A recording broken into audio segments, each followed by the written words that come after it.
Whether your goal is to build muscle or burn fat, in today's episode of the podcast, we're covering the worst diets you need to avoid, as well as cover our best tips we have for you to stay consistent with your diet and keep you making progress towards your fitness goals.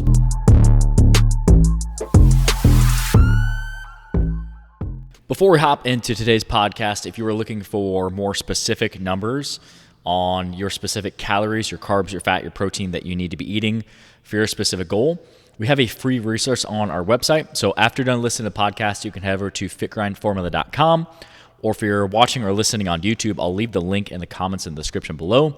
We have a form that you can fill out there, and then we will do a free custom macro calculation. So like I said, after you're done listening to the podcast, go check out that free resource on our website at fitgrindformula.com. Thanks for joining us today. We are going to be talking about the specific diets to avoid, and we're going to help you guys in finding the right diet for you based on your fitness goals. Yeah, there is a lot of bad information out there, and I think that's a lot of times the hard thing to sift through. And I think just like anything else, the fitness industry and goes through these fads of like, this is popular right now, and so is doing this that is like a big superstar, so I'm going to do this. And it starts to get really complicated and messy and hard to sift through. But today our goal is to make it a little more clear and kind of go after some diets, explain why maybe they're not the best choice, but just provide you with a sense of confidence around your nutrition, because I think it is an area of where people try and overcomplicate things and it turns into this like rocket science formula. But when we break it down a little bit and we simplify it, we can sift through things and give you some main things to take away on important things you need to be doing in your diet to help you reach your fitness goals. Yeah, I think the best thing you can do is keep it simple. So when you start tapping into tons of different things that you see someone else doing, then you may like it for like a week. It may work for a week, but is it sustainable? And I think sustainability at the end of the day is always going to be the number one thing that you have to think about. You have to evaluate your lifestyle and, what foods do you like? What foods can you not live without? Obviously, we can't eat crappy food all day long. So evaluate what you're eating, what you're willing to give up, and not cutting it completely cold turkey, because that causes you to go on those diet benders too. So evaluate where you're at currently, try to simplify it a little bit. Don't do what someone else is doing, because what somebody else is doing might be working for them, or it might not be. It just might be a temporary thing that's working, and it might not be a long-term thing that will work for them forever. Yeah. We're going to talk about lots of different diets today, but the advice that we will give you and the basis of everything that we structure for our personal diets that we eat, the diets that we prescribe for our clients, either in person or our online training clients, is built on the basis of sustainability. And, there's no point in losing weight through this crash diet if you lose the weight and then you put the weight back on. There's no point in that, because our whole goal with the clients that we work with here and online is to teach people how do we lose weight correctly so that we can keep that weight loss off. Or if you're trying to build muscle, how do we put on muscle the right way so that you can sustain that muscle gain? So whatever the goal is, it has to be sustainable. Whatever habits you're trying to create to get you to a certain goal, if it's not sustainable, it's not a long-term solution, and it's not necessarily something that we always believe in. So with that being said, we do want to talk about specific diets, but keep in mind that these diets that we're naming, we're not bashing on. They just aren't diets that will work for everyone. Yes. And there's reasons for that. So let's start with the most popular diet, which is like the keto diet. Okay. So Yeah. low carb, high fat diet. Yep. Yeah, the keto diet is, like you said, you're trying to get into ketosis, and you're trying to completely cut out as many carbs as you possibly can in your diet. You are trying to eat as much protein and fat as you possibly can. And this just hangs on exactly like we said. It's, for most people, it's not a sustainable diet. For some people, it works great. It's one of those things that like I can stick with. I love this diet. I'm seeing great progress towards their goal.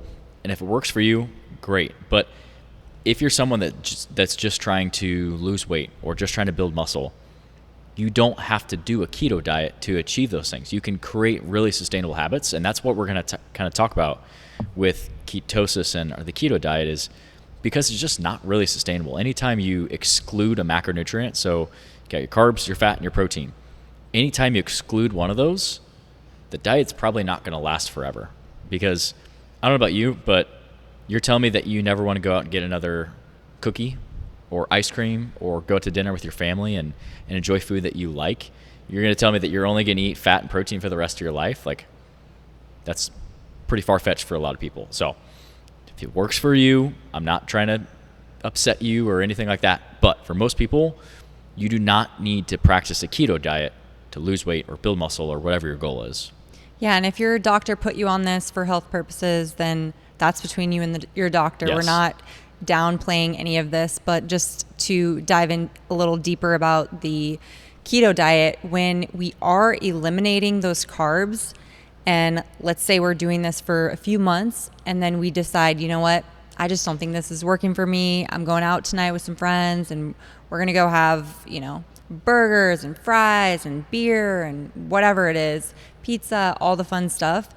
And you decide that day, you're like, I'm just going to do it. And I'm going to go back to eating carbs. Your body has become insulin resistant. So therefore, it is not going to break down all of those carbs properly. So what happens is we just instantly want to blow up. GI distress. Yeah. Yeah. Yep. And so the idea is if we have already gone into this keto diet and we're like, I can't get myself out of this, there's a way to get out of it. You just have to slowly start introducing the carbs back. We can't go from one huge elimination to jumping right back into it, all in. So if you do decide to bring the carbs back in, which I encourage that you do, obviously, just slowly bring them back in.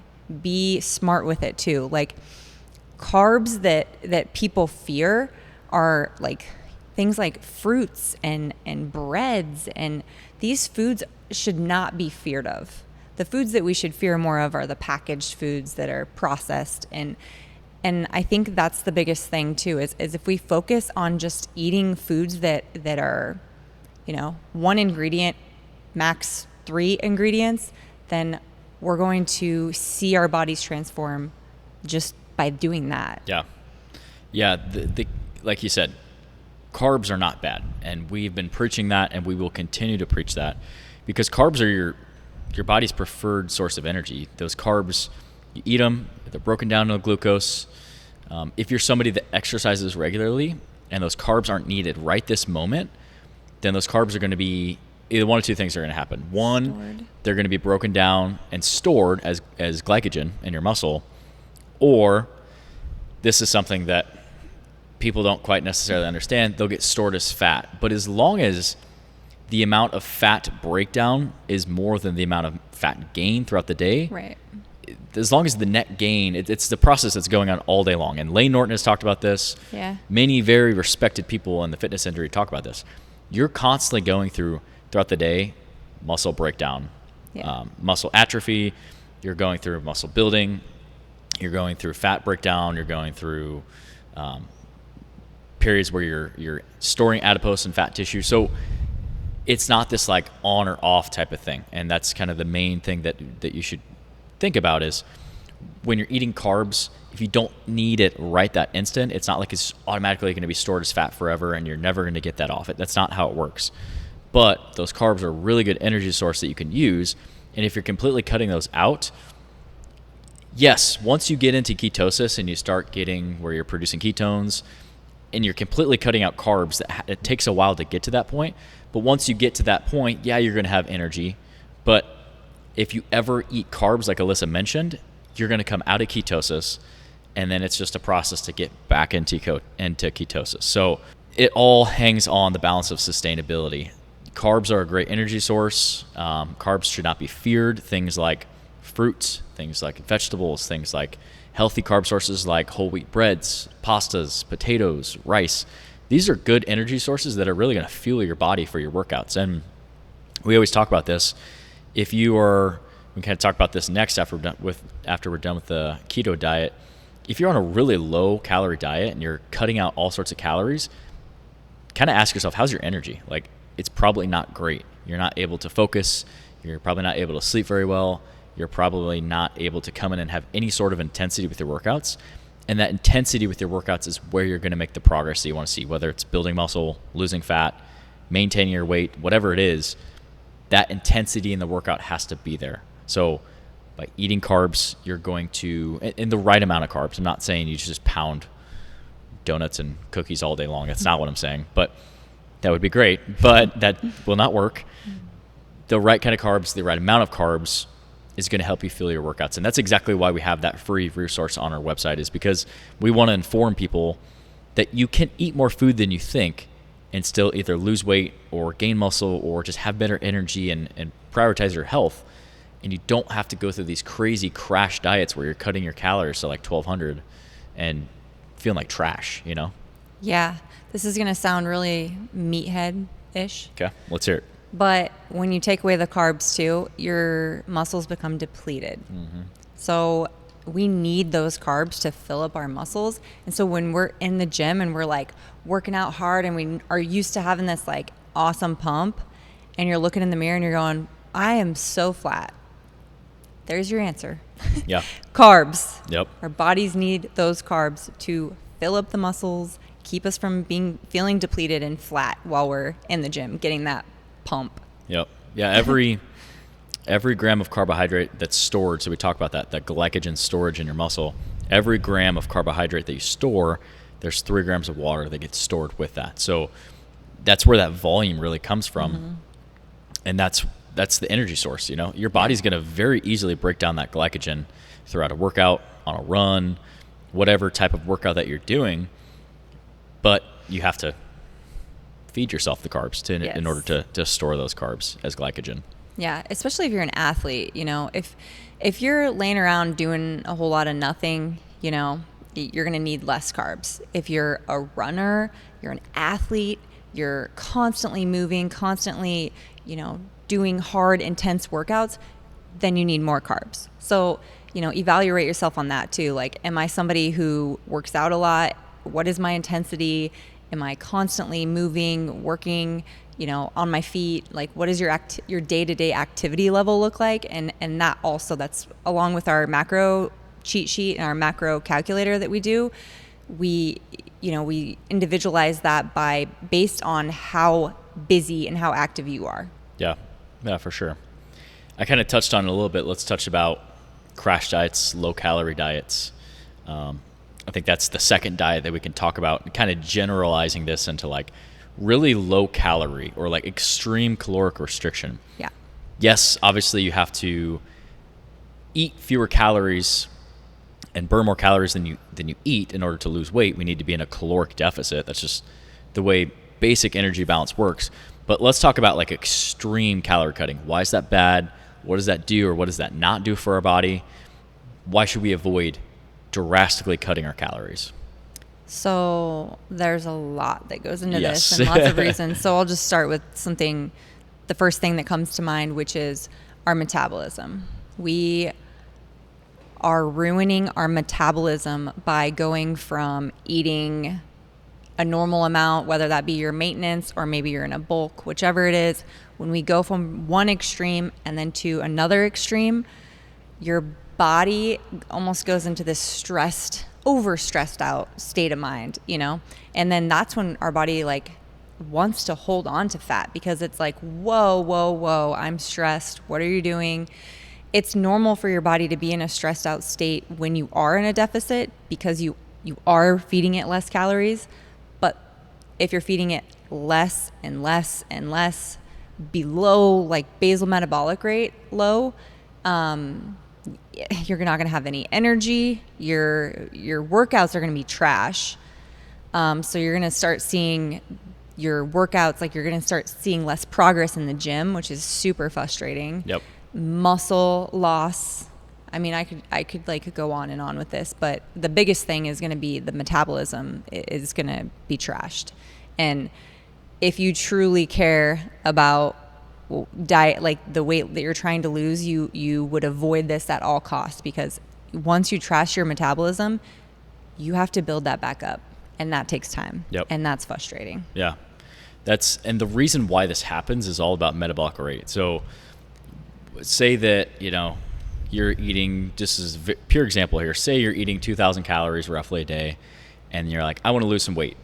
And you cut to 1,200 calories, an 800 calorie slash in your calories. That's damn near 50% of your calories that you just slashed. I've already ate that today. Exactly. So the reason why this is bad is because we all have a basal metabolic rate. Basically, what that is saying is it's the amount of calories that it takes for our body to do normal everyday functions.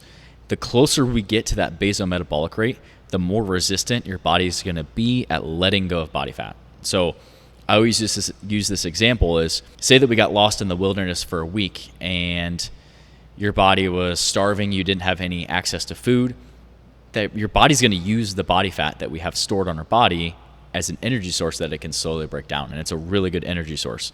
So if we ever create that same type of environment where our body is starving, it's going to try and pull back as much fat as it possibly can and not get rid of any fat. And it's going to get rid of muscle tissue because muscle tissue is not harder to keep on. Yeah, it's not. It's thermically, it burns more calories. It's not a great energy source in general. So the closer we get to that basal metabolic rate, the less likely your body is going to be willing to get rid of body fat, and the easier your body's going to get rid of muscle mass. So it's a huge thing, and we see this time and time again with the clients that we train here at the gym and online. And we even did one of our most recent 8-week challenges. Our winner lost 16 pounds of fat in 8 weeks by eating more calories than she was currently eating. It was one of those things like, trust the process.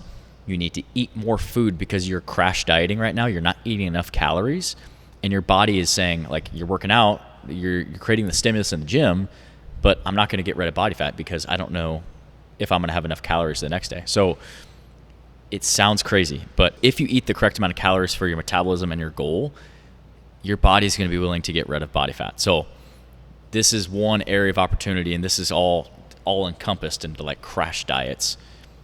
You can eat more food than you think, and at the end of the day, food is just fuel. Food is not bad. We need to stop being so black and white about this food is good, this food is bad. At the end of the day, food contains calories, and calories is what provides energy for our body. Yeah, and the best way to get into a caloric deficit is going to be to slowly inch away, slowly pull away. It's not going to be by making these big extremes of like low calorie, cardio. That is putting way more stress on your body.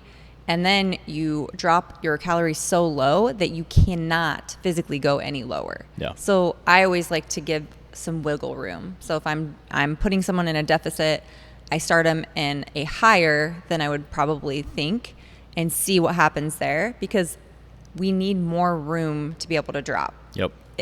And people don't understand that, and it frustrates them. But the higher we can build your maintenance calories, the more you can eat while you're dieting. Yep. Who doesn't want to do that? Yeah.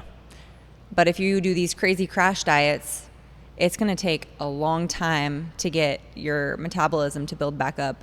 And not to mention, it's going to put a huge havoc on your hormones. Yeah. So I think the next diet that we can go over, just kind of encompassing all this into one category, is yo-yo dieting. And it's not necessarily like a specific diet, but I think it's something that a lot of people struggle with.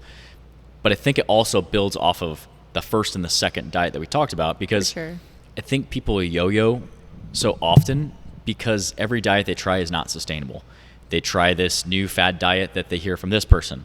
Oh, I've lost 20 pounds on this diet. Oh, there's this crazy watermelon diet that I'm going to go try. Like there's all these different diets that people are getting shoved down their throat, and people are trying to build either a business off of or break out on social media platform because they have the next best thing. When if you just took one step back and you stayed consistent and you did what works, which we'll talk about in a little bit, that's going to avoid this yo-yo, and it's going to avoid a lot of frustration, because I think a lot of people, they do this diet, they see a little weight loss, but it wasn't sustainable, and then they get off of it. And it's like this up and down and up and down, and what we categorize as yo-yo dieting, where you really never make any progress. It's just like you make a little progress and then you take a step back, or even worse. So let's talk about some tips to avoid with yo-yo dieting, and I think that's a good segue to take us into what actually works. Like, what diet strategies, what diet tips do you guys have that I can sustain, that I can avoid yo-yo dieting or these really extreme fad diets, what is actually going to work? What is actually going to help me either build muscle or lose weight? So, like Jordan mentioned, there's so many things out there that people are trying to market to build their businesses. And what it really comes down to is just the basic, simple calories in, calories out to lose weight. Obviously eat more food to build muscle, eat your maintenance to maintain while also potentially building your muscle. And it comes down to the workouts and the hard work that you're putting in and the effort in the gym and being consistent. If you're doing these yo-yo diets, chances are you will do them for a couple days. You're frustrated because you're not seeing the scale move. Diets don't happen overnight. And that's the number one thing. We've said this before. You didn't put that weight on overnight. You cannot lose that weight overnight. In fact, typically it's harder to lose that weight. So keep that in mind, that you have to give your body time and allow yourself to adjust to the new diet that you're on. I hate even using the term diet, because diet to me sounds like what we're talking about today, these fad diets, you know. And another one too is like that shot that everyone's doing, which, is for a purpose for some people. And I'm again, not bashing on the shot, because it can be a good thing to use for some people that doctors are giving to people, not bashing on the shot. But what this shot is doing, and what I've seen with clients in general, is it's taking muscle away. Yes. Because what happens is it's taking away your appetite. What happens when you get off of the shot? Well, you don't have a shot to decrease your appetite and suppress your appetite anymore. So your body's going to go onto this like bender, feeling hungry again, because you don't have that shot to rely on. So if you are on the shot, the best thing you can do with that would be to taper off. So you don't go from getting the shot to just, I'm done. I've lost my weight. I'm ready to, be done and maintain it, because that's one of those yo-yo things. Like, it worked. Now I'm ready to go back and not have to use the shot. Well, chances are that weight's going to come back on if you don't taper off and learn the key ingredient, which is to keep it simple, be consistent, eat whole foods, and work out. Yeah, it's a simple formula, and it works every time. And I think, like you mentioned, you have to be consistent and you have to be patient. It didn't take a week to gain 20, 30, 40, 50 pounds. It's not going to take a week to get it off. And you were mentioning, Mounjaro or any other Ozempic, any other semaglutide type of medication. That's definitely fine. I think that's fine under the under the supervision of a doctor. But if you're going to take semaglutide medications, just build good habits with it. So it's a good kickstart for people. Say that you have 150 pounds to lose. That's a big goal. Yeah. But use Ozempic or Mounjaro or whatever your doctor's prescribing as a kickstart, but also optimize your workouts and optimize your nutrition. You have to set good habits. So like you said, when you mentioned, if you come off of that medication, but you have your good habits established, then you're going to continue that trend of losing weight the correct way. Yeah. If you are setting bad habits, more than likely, you might lose some weight. Like Alyssa mentioned, it's probably going to be a lot of muscle mass if you're crash dieting. And then you lose the weight, you stop your diet, and you don't have any good habits. So it's not going to be a sustainable weight loss. You're just going to go right back to square one, or maybe even worse. So the whole goal of our podcast today is to help you understand that you can lose weight, you can build muscle through just doing the good old-fashioned roll up your sleeves, hard work, and just sticking to the basics. With your protein, you need to be eating anywhere from 0.8 to 1 gram of protein per pound of body weight, especially if you're exercising and you're doing any sort of strength training. That is a non-negotiable thing that you need to be doing. You need to be eating at least 2 to 3 servings of vegetables every day. You need to be drinking half your body weight in ounces and water. I would try to eat good sources of carbohydrates, because these are going to be very filling. Make sure that you're eating more than twice a day. You're having maybe 3 meals and 2 snacks throughout the day. These are all really simple things that we're not even talking about counting calories yet. But you just do those 3 or 4 things that I listed, And it's going to make a dramatic difference in your nutrition and your energy levels and your either muscle gain or weight loss and your overall progress in the gym. So we can get into like really specific counting macros, but if you're not doing the basics, start there, because the basics are really where it's at with anything. When we're talking about diet, when we're talking about workouts, anything fitness, I think that, we were just talking about this. There's so many people putting out content on every single niche, especially in the fitness industry. And I think that people want to try and stand out by doing like the next sexiest workout or the next best diet, or like these exercises are like the new best thing. And that's great. And I'm all about, variety and switching it up. But the basics work in almost any category of life, and especially in fitness and nutrition. The basics of workouts, the basics of nutrition, those are the foundation of things that you should build most of your program around. And then once you start to build some momentum, or you want to switch things up, like there's lots of other little variations that you can do of exercises, or variations that you can do of your diet, or just different recipes. But master the basics first, and you're going to make so much more progress than you are by yo-yo dieting around and hopping from one diet to the next and just run around like a chicken with your head cut off. Yeah, so creating these habits, these daily routines are the best thing that you can do, because we are all creatures of habit. Yep. I mean, Jordan comes in here every day and he parks his car in the same place every day. Yeah. It's just we're all creatures of habits. So if we can create a habit of working out, I'm going to work out every day at 9 a.m. You come in 9 a.m. With a break. You got to have a rest day. But you know what I'm saying? Like you create these structure, yeah, these daily habits of working out, and then you find a breakfast that you really enjoy and you cook that. And I'm going to have this every day. I'm going to swap out my, fruit every so often, so I'm getting the micronutrients that I need as well. But, instead of butter one day, maybe I'm going to do nut butter, avocado, just swapping things out. And you learn to create these habits, and you learn to go to the grocery store and you pick up the same staple things that you need every day. I think once you develop those habits, then again, you're in that just routine. You don't even have to think about it. You just do it. Yeah. So the biggest thing that you can do today to get started is set a routine, and the rest will follow. Yeah. And it doesn't have to be as simple as, the same breakfast every day. It could be just starting off by every morning I'm going to start by going for a walk. Every morning I'm going to start by drinking my water before I drink my coffee.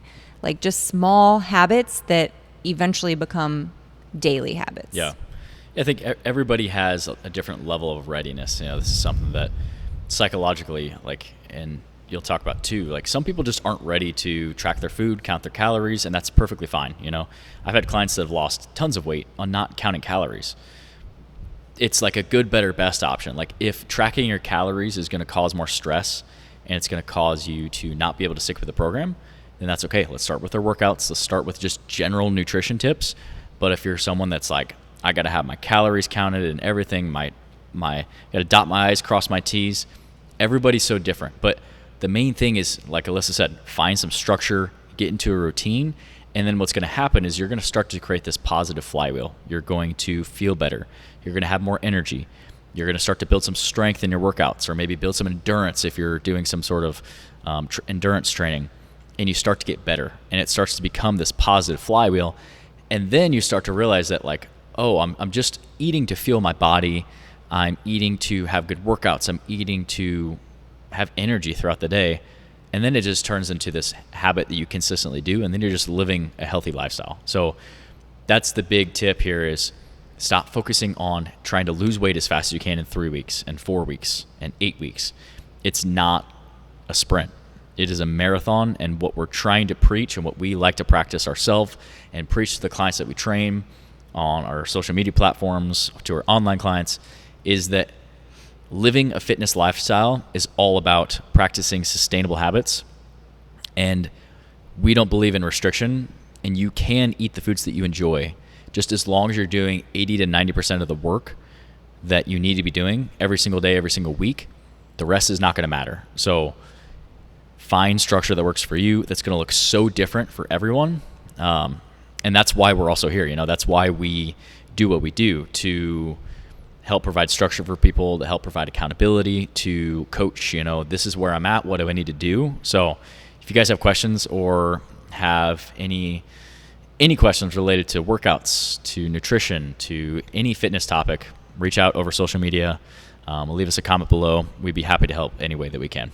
Yeah, the last thing that I do want to mention is boxes that you want to check before you go into this calorie deficit or calorie, building phase, whatever it is that your goal is in fitness. And those are going to be your fueling. So am I fueling properly? Recovery. Am I recovering properly? Am I sleeping? Am I getting enough rest? Am I doing too much? And then mental health. So is my mental health okay? And then the last one is going to be your stress. So am I, like I said in the first one, they kind of go hand in hand, but am I doing too much? And am I ready to take on this journey? So I think just narrowing that down and is going to be the biggest thing to jumping into whatever your journey is moving forward. Yeah, life's a long process. And if you spend all your time worrying about oh no, this is not the most optimal workout and the optimal nutrition because I got kids sports or I'm really busy with work at this time and I can't get my 2-hour long workout in every day. Just be consistent with whatever you can do that. And if you can stay consistent rather than just give it up because life gets hard and gets busy, you're going to be leaps and bounds ahead of people that just life gets hard and they fold and they give up, or they kind of hang their fitness goals up on the coat rack and it's well, I'll come pick it up later. Just do whatever you can, whether it's 30 minutes, whether it's 20 minutes, whether it's I really would love to work out every day, but I can only work out 3 times a week right now. Or I would really love to do this awesome diet, but I can't stick with that right now. Just do whatever you can. And I promise you that if you have that growth mindset and you stay consistent with it, you're going to keep making strides forward, and just always look for ways that you can keep optimizing your program and just have it add to your life. That's the main focus here. Yeah. So. Yeah, I think today's topic was good, and hopefully this will help people with getting started into their journeys. And again, we aren't downplaying any of those diets. If you have something worked out with your doctor, more power to you. But at the end of the day, our job is to help educate you guys and keep it simple. Yeah.